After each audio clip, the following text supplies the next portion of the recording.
வணக்கம். Success in government exam channel வரவேற்கிறது. நம்ம சேனலில் இப்போ என்ன பார்க்க போகிறோன்னா 6th ஸ்டாண்டர்ட் தமிழில் ஃபஸ்ட் டேர்மில் இயல் வந்து 3 சரிங்களா. ஆல்ரெடி 2 இயல் போட்டேன். ஃபஸ்ட் இயலும் 2 செகண்ட் இயலும் போட்டேன். தேர்ட் இயல் பார்ப்போம் சரிங்களா. தேர்ட் இயலில் டாபிக் பார்த்தீங்கன்னா அறிவியல் ஆத்திச்சூடி.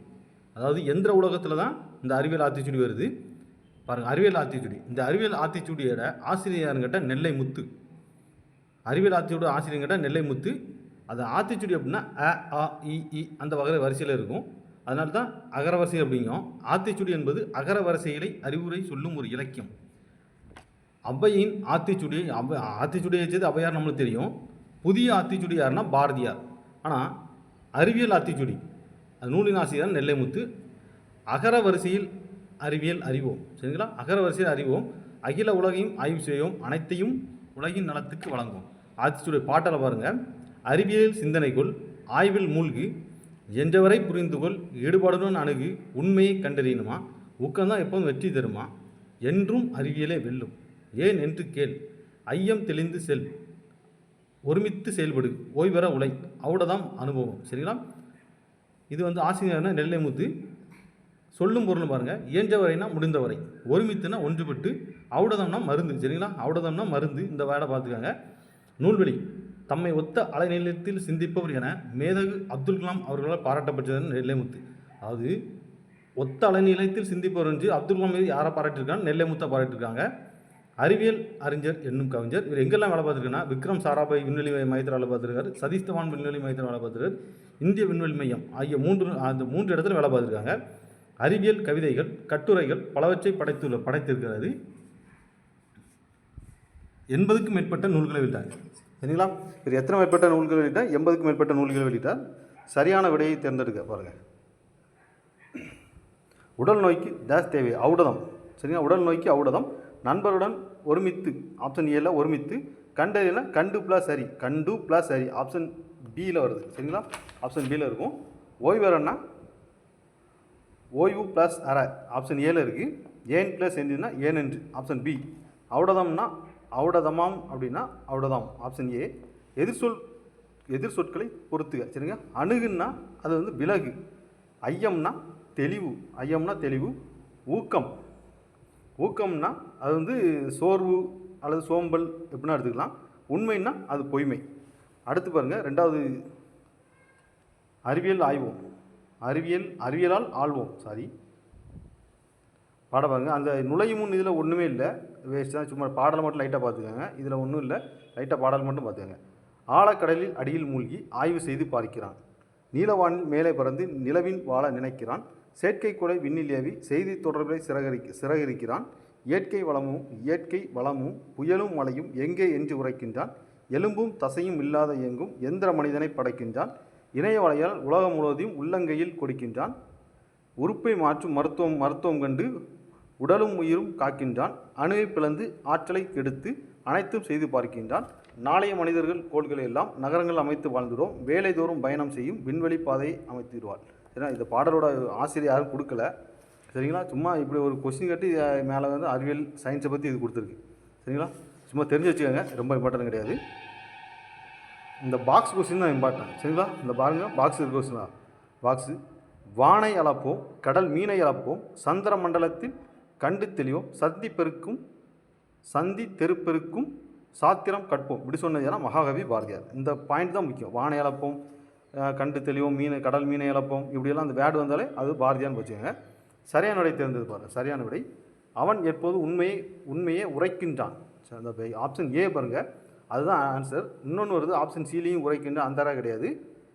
ஆப்ஷன் ஏல வர்ற உரைக்கின்றான் சரிங்களா. ஆழக்கடல் ஆழம் ப்ளஸ் கடல், ஆழம் ப்ளஸ் கடல் ஆப்ஷன் டி. விண்வெளி என்னும் சொல்ல எப்படின்னா விண் ப்ளஸ் வெளி. நீளம் ப்ளஸ் வான்னா நீலவான் ஆப்ஷன் சியில் இருக்கு பாருங்க. இல்லாத ப்ளஸ் இயங்கும்னா இல்லாது இயங்கும் ஆப்ஷன் சி. அடுத்து பாருங்க. கணினியின் நண்பன். கணினி நண்பன் வந்து நுழையும் முன் வந்து அவ்வளோ ரொம்ப இம்பார்ட்டன்ட் கிடையாது. அப்படி இந்த பேஜ் அப்படியே விட்டுருங்க. பேஜில் ஒன்றும் கிடையாது. செகண்ட் பேஜுக்கு வாங்க சரிங்களா. செகண்ட் பேஜில் வந்து அந்த ரோபோ இருக்குது பதிலாக அந்த டாபிக் வாங்குவேன். அதாவது அந்த நான் உருவாக்கும் முன்பே அந்த வேடை பாருங்கள். என்னை பற்றி கற்பனை மனிதர்களிடம் இருந்தது. அதாவது காரல் காபக் என்பவர் செக் நாட்டை சேர்ந்த ஒரு நாடக ஆசிரியர். இவர் 1920ஆம் ஆண்டு நாடகம் ஒன்றை எழுதினார். அதில் ரோபோ என்னும் சொல்லை முதலாக பயன்படுத்தினார். அப்போ ரோபோ என்ற சொல்லை முதல் பயன்படுத்தியாருன்னா காரல் காபக். சரிங்களா, அதான் ஷார்ட்கட்டு. அதான் உண்மையான வார்த்தை. சரிங்களா, காரல் காபக் தான் ரோபோ என்ற வார்த்தையை பயன்படுத்தினார். இது வந்து ரோபோவோட மீனிங் கேட்டால் அடிமை.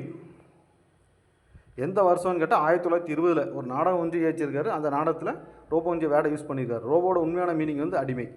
மனிதன் கண்டுபிடித்திய தானியங்கள், அதாவது அடுத்த பாயிண்ட் பாருங்கள். தானியங்கள் என்றால் என்ன தெரியுமா?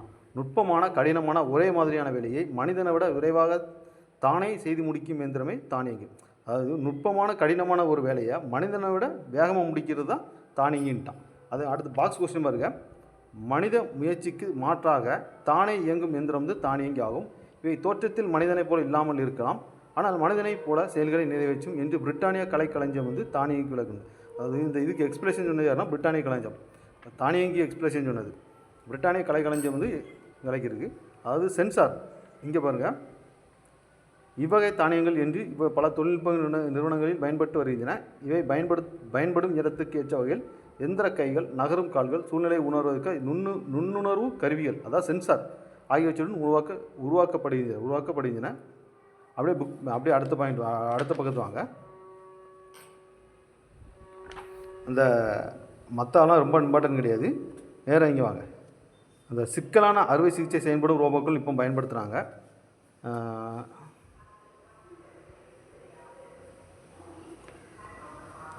இவருங்க அந்த உலக உருண்டை கொடுத்துருக்கு பார்த்தீங்களா, அந்த உலக உருண்டைக்கு மேலே ஒரு ரோபோ மாதிரி இருக்குங்களா, அதுக்கு பக்கத்தில் உள்ள அந்த மேலே அந்த லைனில் வாங்க. எந்திர மனிதனுக்கும் தானியங்கும் உள்ள வேறுபாடு என்ன? அது வந்து என்னென்னா செயற்கை நுண்ணறிவு தான் எந்திர மனிதனுக்கும் தானியங்கும் உள்ள வேறுபாடு. அடுத்த பக்கம் வாங்க. அடுத்த பக்கத்தில் 1997 ஆண்டு மே மாதம் சதுரங்க போட்டி ஒன்று நடைபெற்றது. சதுரங்க போட்டி 1997 நடைபெற்றிருக்கு. அதில் உலக சதுரங்க வெற்றியாளர் கேரி காஸ்பரோவ் என்பவர் கலந்து கொண்டார். IBM நிறுவனம் உருவாக்கிய டிம்ப்ளூ, சரிங்களா, டிப்ளூ வந்து இன்னும் மீத்திரன் கணினி வந்து அவருடன் போட்டிட்டு இறுதியில் யார் வென்றான்னா அந்த சூப்பர் கம்ப்யூட்டர் மீத்திரன் கணி தான் வெற்றி பெற்றிருக்கு. அதாவது 1997 சதுரங்க போட்டி நடைபெறுது. அதில் வேர்ல்டு சதுரங்க வெற்றியாளர் கேரி காஸ்பரோவே அந்த மீத்திரன் கம்ப்யூட்டர் வெற்றி பெறுது. அந்த மீத்திரன் கம்ப்யூட்டரோட பேர் என்னன்னு கேட்டால் டிப்ளூ. சரிங்களா, அடுத்து தெரிந்து கொள்வோம் சோபியா. உலகிலே முதலாக சவுதி அரேபியாவுக்கு ஒரு ரோபோவுக்கு குடியுரிமை வழங்கியது. சவுதி அரேபியா வந்து ரோபோ குடியுரிமை வழங்கியது. அந்த ரோபோவோட பேர் என்னன்னு கேட்டால் சோபியா. அதாவது உலகிலேயே ஒரு சவுதி அரேபியா வந்து ரோபோ குடியுரிமை வழங்கியது. அந்த ரோபோவோட பேர் வந்து சோபியா. மேலும் ஐக்கிய நாடு சபை புதுமையின் வெற்றியாளர் என பட்டத்தை சோபியாவுக்கு வழங்குகிறது. அதாவது ஐநா வந்து என்ன சொல்லுதுன்னா ஒரு புதுமையின் வெற்றியாளர் என்னும் ஒரு பட்டத்தை அந்த ரோபோவுக்கு வந்து கொடுக்குறாங்க. அதாவது உயிரில்லாத ஒரு பொருளுக்கு ஐநா சபை வழங்கும் பட்டம் இதுவே ஃபஸ்ட் டைம் இதான் கொடுத்துருங்க. இதுக்கு முன்னாடி கரெக்டாக கொடுத்தது கிடையாது. வேறு இதெல்லாம் இம்பார்ட்டன்ட் பாயிண்ட் கிடையாது. அப்படியே நேராக சரியான இந்த நுட்பமான சிந்தித்து அறிவு கேட்டால் நுண்ணறிவு, தானே இயங்கும் இயந்திரம் கேட்டால் தானியங்கி. சரிங்களா, அடுத்து நின்றிருந்த என்னும் என்று சொல்லை பிரித்து எப்படி எழுதுனா நின்று ப்ளஸ் இருந்த, அவ்வுருவம் ப்ளஸ் உருவம், ஆப்ஷன் வந்து பியில் வருது. மருத்துவம் ப்ளஸ் துறைனா மருத்துவத்துறை, இத்து வரும். சரிங்களா, மருத்துவம் ப்ளஸ் துறைனா மருத்துவத்துறை, செயல் ப்ளஸ் இலக்குன்னா செயல் இலக்க, ஆப்ஷன் ஏ. நீக்குதல் என்னும் சொல்லி எதிர்ச்சொல் கேட்டால் நீக்குதல்னா சேர்த்தல். சரிங்களா, அடுத்து வந்து எளிதுன்னா என்னும் சொல்லி எதிர்ச்சொல்னா எளிதுன்னா அரிது, ஆப்ஷன் ஏல இருக்குது. ஆப்ஷன் கொடிட்டரப்பு பாருங்கள்.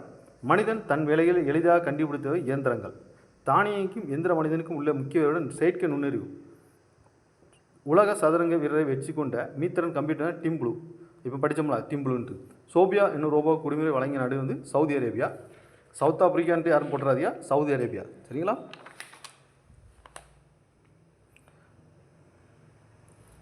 நண்பர்களே நம்ம சேனலை பார்த்தீங்கன்னா நம்ம சேனலில் வர்ற வீடியோவை ஒரு டைம் பாருங்கள். பார்த்துட்டு நீங்கள் ஸ்கூல் புக்கை படிங்க, ரொம்ப ஹெல்ப்பாக இருக்கும். சரிங்களா, அப்துல் கலாம் பற்றி பார்ப்போம். அப்துல் கலாம் வந்து அது மற்றெல்லாம் எக்ஸாம் சம்மந்தம் ரிலேட்டடாக இல்லை, சும்மா நார்மலாக இருக்குது. நேராக இங்கே வாங்க. திருக்குறளில் ஒரு வேர்டு இருக்கும், அந்த வார்த்தை பாருங்கள். அப்துல் கலாமுக்கு ரொம்ப பிடிச்ச திருக்குறள்னு கேட்டால், அதாவது அவர் மிகவும் பிடித்தது அறம் அறிவு அறம் காக்கும் கருவி செறிவார்க்கு உள்ளிலக்கலாக அரண். இப்படி கூட கொஸ்டின் கேட்கலாம். அப்துல் கலாம் அவர்களுக்கு பிடித்த திருக்குறள்னு கூட எந்த திருக்குறள்னு கேட்கலாம். அறிவு அறம் காக்கும் கருவி செறிவார்க்கு உள்ளிலக்கலாக அரண். இதுதான் அவருக்கு வந்து அறிவு பற்றி தான் பெரும்பாலும் பேசுவார் அப்துல் கலாம். அதனால் வந்து அவர் அதே ஷார்ட்கட்டாக வச்சுக்கோங்க. சரிங்களா, என்னும் குறள் வாழ்க்கைக்கு வழி சேர்க்குது. அதுபோல் லிலியன் வாட்சன் எழுதிய விளக்குகள் பலதந்த ஒளி. சரியா, விளக்குகள் பலதந்த ஒளி என்னும் நூலின் ஆசிரியர் கேட்டால் லிலியன் வாட்சன். அவர் வந்து அந்த நூலையும் அவருக்கு ரொம்ப பிடிக்குமா. இதை படித்த போது அவருக்கு வந்து அறிவு, தன்னம்பிக்கை, மகிழ்ச்சி ஆகிய மூன்றையும் பெற்றேன். அந்த நூலை படித்தால இவருக்கு வந்து அறிவு, தன்னம்பிக்கை, மகிழ்ச்சி. சரிங்களா. இங்கிலீஷ் ஒருத்தவங்க தான் light from the many lamps, அந்த இங்கிலீஷ் வேர்டையும் பார்த்துக்காங்க, என்னைக்கும் தமிழ் வேர்டையும் படிச்சுக்காங்க. விளக்கல் பல தந்த ஒளி, அது லைட்ஸ் ஃப்ரம் மெனி லேம்ப்ஸ். இந்த நூலின் ஆசிரியர் கேட்டால் வாட்சன். ஒரு கிரிக்கெட் பிளேயரை கூட ஷார்ட்கட்டாக வச்சுக்கலாம். ஆஸ்திரேலியா கிரிக்கெட் பிளேயர் வந்து ஓப்பனிங் ஒரு ஆல்ரவுண்டர் உண்டு வாட்சன்ட்டு, அவரை கூட வச்சுக்கலாம். அவங்கள கூட ஷார்ட்கட்டாக வச்சு இந்த விளக்குகள் பல கொண்டு போகிறது வாட்சன் கூட ஷார்ட்கட்டாக வைக்கலாம். அடுத்து பாருங்க, போலியோனால் பாதிக்கப்பட்ட, அடுத்த பேஜ், போலியோனால் பாதிக்கப்பட்டவங்க 3 கிலோ இடையில செயற்கைகளை சுமந்து கொண்டு கஷ்டப்பட்டுருக்காங்க. அப்போ அதை பார்த்து இவர் கார்பன் இலையை கொண்டு 300 கிராம் இடையில செயற்கைகளை உருவாக்குறாங்க. சரிங்களா. ஏபிஜே அப்துல் கலாம் அவர்கள் வந்து போலியோனால் பாதிக்கப்பட்டவங்க 300 கிலோ 3 கிலோ வெயிட் உள்ள இதை தூக்கிட்டு காலில் போட்டு சமைக்கிறத பார்த்து சங்கடப்பட்டு கார்பன் இலையை கொண்டு ஒரு 300 கிராம் இடையில செயற்கைக்கால் உருவாக்கப்பட்டது. அடுத்து பாருங்கள், பாதுகாப்புத்துறை பொறுத்தவரை அக்னி மற்றும் பிரித்திவிகளை செலுத்துவதில் வெற்றி பெற்றுள்ளோம். ஒரு ஆள் கொஸ்டின் கேட்காங்க, நம்ம 100 வருஷத்துக்கு பிறகு நமது இந்திய நாடு எப்படி இருக்குன்னு ஒரு அப்துல் கலாம்கிட்ட சும்மா ஒரு கற்பனையாக வர படம் தான் இதெல்லாம். கொஸ்டின் கேட்குறதுல அவர்கிட்ட வந்து ஆன்சரை பாருங்கள். இந்த அடுத்த பேஜ் சரிங்களா, 67வது பேஜ் டாப்பில் 1000 வருடங்களுக்கு முன்பு இருந்த நாலந்தா பல்கலைக்கழகத்தில் இருந்தது போல வலுவான கல்வி நிலை இருக்கும். அனைத்தும் இயற்கை வளங்கள் தீர்ந்து போயிருக்கும். ஆயினும் நாம் தயாரித்து அனுப்பிய செயற்கைக்கோள்கள் சூரிய சக்தியை பெற்று நமக்கு அளிக்கும். செவ்வாய்க்கோளில் மனிதனம் கூடியிருக்கும். இதெல்லாம் வந்து 100 வருஷத்துக்கு அப்புறம் இப்படியெல்லாம் இருக்குன்னு சொல்லி சொல்கிறாங்க. அடுத்து நேரக்கீழே வாங்க. வெற்றியை அடையவங்க வந்து கடின உழைப்பு. படிக்கிறவங்களுக்கு சொன்ன கடின உழைப்பு. அதுமாதிரி நம்மளுக்கு எக்ஸாம் படிக்கிறவங்களுக்கு பாருங்கள் 2 வழியில் சொன்னாங்க. வெற்றி பெறணும்னா அறிவை வளர்க்கும் அனைவரோட பேச்சையும் கவனிங்கள், வியர்வை, அதாவது நல்லா ஹார்ட் ஒர்க் பண்ணுங்கள், அதான் வெற்றியை விளைக்கும் மொழி. அடுத்து வந்து ஒரு இலக்கணம் பார்ப்போம். மொழி முதல் எழுத்து இறுதி எழுத்து. சரிங்களா. மொழியின் முதல் எழுத்துக்கள். மொழி என்பதுக்கு சொல் என்னும் பொருள் உண்டு. சொல்லின் முதலில் வரும் எழுத்துக்கள் முதல் எழுத்து. சொல்லின் முதல் வரும் எழுத்துக்கள்லாம் பாருங்கள். உயிரெழுத்துக்கள் 12 சொல்லின் முதல் வரும். நம்மளுக்கு தெரிஞ்சது தான். உயிரெழுத்துக்கள் 12 சொல்லின் முதல் வரும். அடுத்து பாருங்கள், க, ச, த, ந, ப, ம ஆகிய வரிசையில் உள்ள எல்லா உயிர்மை எழுத்துக்களும் சொல்லின் முதல் வரும். இந்த கசத நவம அப்படின்னு கூட எழுத்து வந்து ஷார்ட்கட்டாக வச்சு சொல்லி முதல் வரும். ஞ, வ சரியா, உயிர்மை எழுத்துக்கள் வரிசைகளில் சில எழுத்துக்கள் மட்டும் சொல்லின் முதலில் வரும். ஞ வரிசையில் ஞ வருமா. ஞனம், இக்காலத்தில் ஞனம் என்னும் சொல் வந்து டைரக்டாக இயங்காமல் அங்கனம், இங்கனம், எங்கனம் என்னும் சொல்லில் மட்டுமே இடம்பெறுது. ஞ வரிசையில் இதெல்லாம் வருது, ஒரு 4 வருது. ஞ, ஞா, நே, ஞோ சரியா, 4 எழுத்துக்கள் மட்டும் வரும். ஏ வரிசையில் ய, யா, யூ, யூ, யோ, யவ் என்ற 6 எழுத்துக்கள் சொல்லின்னு வரும். வே வரிசையில் வே, வா, வி, வி, வே, வே, வை 8 எழுத்துக்கள் வந்து இது வந்து 7 எழுத்து வரும். வவ்வுண்டு இப்போ நியூ எடிஷனில் கிடக்கு. பழைய எடிஷனில் வந்து இது இல்லை. இந்த எழுத்து சேர்த்து 8 எழுத்துக்கள் வரும். சரிங்களா. அதாவது இன்னொரு ஷார்ட்கட்டாக சொல்லணும்னா மொழியின் முதல் எழுத்துக்கள் வந்து உயிரெழுத்துக்கள் 12 வரும். அதேமாரி நம்ம 3ல் ஸ்கிப் பண்ணி எடுக்கலாம். இப்படி கூட எடுக்கலாம். 3ல் ப்ளஸ் 2 ர 2 ந 1 ட இந்த 7 8ஐயும் தவிர்த்து மிச்சம் இருக்கிற 12 எழுத்து உயிர்மை எழுத்துக்களில் 18 இருக்குல்ல, அதில் வந்து இந்த 8 எழுத்துக்களை தவிர்த்து மிச்ச எழுத்துக்கள் முதல்ல வரும் வச்சுக்கலாம். மொழிக்கு முதலில் வராத எழுத்துக்கள். சரிங்களா. மொழிக்கின் முதலில் வராத எழுத்துக்கள் பாருங்கள். மெய்யெழுத்துக்கள் 18 சொல்லின் முதலில் வராது. இது ரொம்ப புரிஞ்சுக்காங்க. மெய்யெழுத்துக்கள் இருக்கலாம், மெய்யெழுத்துக்கள் 18மே சொல்லின் முதலில் வராது. உயிர்மை எழுத்து பாருங்களேன், 3ல் நடுமத்தில் வருது பாருங்கள். 3ல் அதாவது பழத்துக்கு வரல, தமிழுக்கு வரல, ஸ்கூலுக்கு வரல.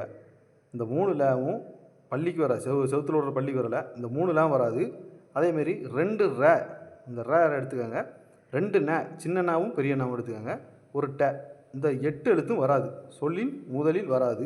மிச்சம் இருக்கிற எழுத்தான் சொல்லின் முதலில் வரும். சரி, ஆயுத எழுத்து சொல்லின் முதலில் தெரிஞ்ச கொஸ்டின் தான், தெரிஞ்ச வேர்டு தான். அடுத்த ஞ, ஏவ உயிர்மை எழுத்துக்கள் வரிசையில் முதலில் வருவதாக குறிப்பிடப்பட்ட எழுத்துக்களை தவிர பிற எழுத்துக்கள் முதலில் வராது. சரிங்களா. அடுத்து மொழியின் இறுதி எழுத்துக்கள் பாருங்கள். சொல்லின் இறுதியில் வரும் எழுத்துக்கள் இறுதி எழுத்துக்கள் என்பர். உயிரெழுத்துக்கள் 12 மெய்யுடன் இணைந்து உயிர்மையாக மட்டுமே மொழியின் இறுதியில் வரும். உயிரெழுத்துக்கள் 12ம் டேரெக்டாக வராமல் அதை மெய்யெழுத்தோட இணைந்து உயிர்மெய்யாக வரும். இந்த வேடை பார்த்துக்கங்க. இந்த வேடைக்கு பதிலாக மொழியின் இறுதி எழுத்து இருக்குல்ல, அந்த வேடைக்கு பதிலாக ஒரு கால் வந்துட்டு சாரி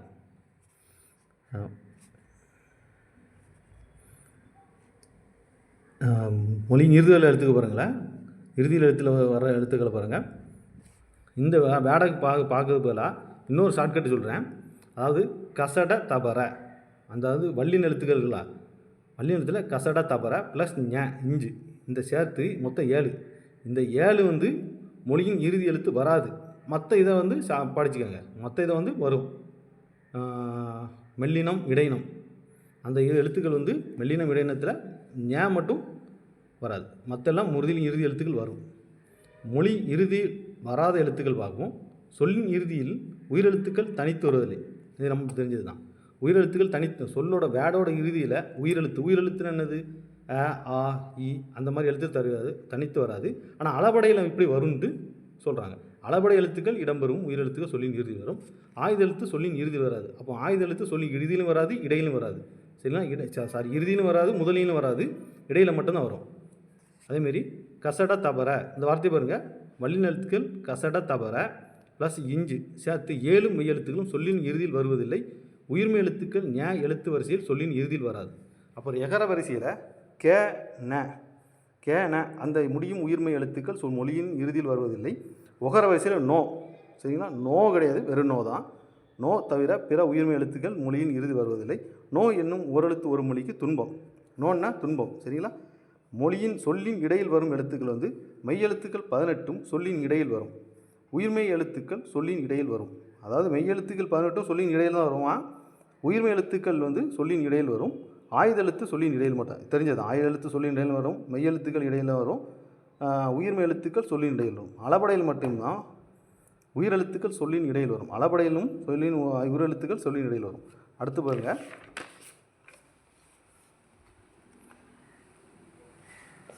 பக்தியை படித்து வினாவுக்கு விடை செய்க. சரிங்களா? 1921ஆம் ஆண்டு மத்திய தரைக்கடல் 1921 மத்திய தரைக்கடலில் ஒரு கப்பல் இங்கிலாந்தை நோக்கி செஞ்சு கொண்டிருந்தது. தமிழர் ஒருவர் கப்பலின் மேல்தளத்தில் நின்று கடல் அலையை பார்த்து கொண்டிருந்தார். திடீரென அவர் உள்ளத்தில் கடல் நீர் ஏன் நீலமரமாக காட்சியளிக்கிறது என்று வினா எழுந்தது. அவ்வினா அவரை உறங்கவில்லை. இங்கிலாந்து பயணம் முடிந்தது. இந்தியா திரும்பினார். பாதரச ஆவி விளக்கு, பென்சின், நிறமாலை காட்டி. சரிங்களா? இந்த 3 எடுத்திருக்கு. எதுன்னு கேட்டால் பாதரச ஆவி விளக்கு, பென்சின், நிறமாலை காட்டி இந்த 3 எடுத்து ஆய்வு யூஸ் பண்ணியிருக்காரு. முடிவில் ஆய்வு முடிவில் 1928 பிப்ரவரி மாதம் 28ஆம் ராமன் விளைவு என்னும் ஒரு தனது கண்டுபிடிப்பை வெளியிட்டார். அப்போ ராமன் விளைவு கண்டுபிடித்து வெளியிட்ட வருஷம் கேட்டால் 1928, டேட்டுன்னு கேட்டால் பிப்ரவரி மாதம் 28. இந்தியாவுக்கான அறிவியலுக்கான முதல் நோபல் பரிசு வச்சார். அறிவியலுக்கான முதல் நோபல் பரிசு வருது சர் சி வி ராமன் அவர்கள் பெற்றிருந்த அறிவியலுக்கான முதல் நோபல் பரிசு. இவர் தமது கண்டுபிடிப்பை வெளியிட்ட பிப்ரவரி 28ஆம்னா நம்ம இப்போ தேசிய அறிவியல் நாளாக கொண்டு வரோம். அப்போ தேசிய இப்படி ஒரு கொஸ்டின் கூட நம்ம தேசிய அறிவியல்னு கேட்டால் பிப்ரவரி மாதம் 28ஆம் தேதி. சரிங்களா? நேராக வாங்க. மற்றதெல்லாம் ஒன்றும் இல்லை. கலைச்சொல் அறிவோம்.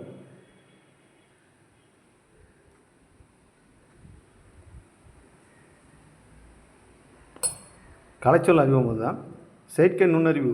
ஆர்டிஃபிஷியல் இன்டெலிஜென்ஸ்னா செயற்கை நுண்ணறிவு. சேட்டலைட்னா செயற்கைக்கோள். Super computer. அப்போ சூப்பர் கம்ப்யூட்டர்னு கேட்டால் மீத்திரன் கணினி. மீத்திரன் கணினா சூப்பர் கம்ப்யூட்டர். இன்டெலிஜென்ஸ்னா நுண்ணறிவு. சரிங்களா? இது தவிர இப்போதைக்கு வந்து பழைய எடிஷனில் எப்படின்னா ரிசர்ச்னு ஒரு வேர்டு இருக்குது, ஆய்வு. இது புது எடிஷனில் இல்லை, பழைய எடிஷனில் இருக்குது, பார்த்துக்கோங்க. ரிசர்ச்னு ஆய்வு. பிளானட்னா கோடு. மெடிசின்னா ஔடதம்னா மெடிசின். இந்த வார்த்தையெல்லாம் இதில் வந்து இப்போ உள்ள இதில் எடிஷனில் இல்லை. சரிங்களா? அந்த வார்த்தையை பார்த்துக்கோங்க. அவ்வளோதான், முடிஞ்சு.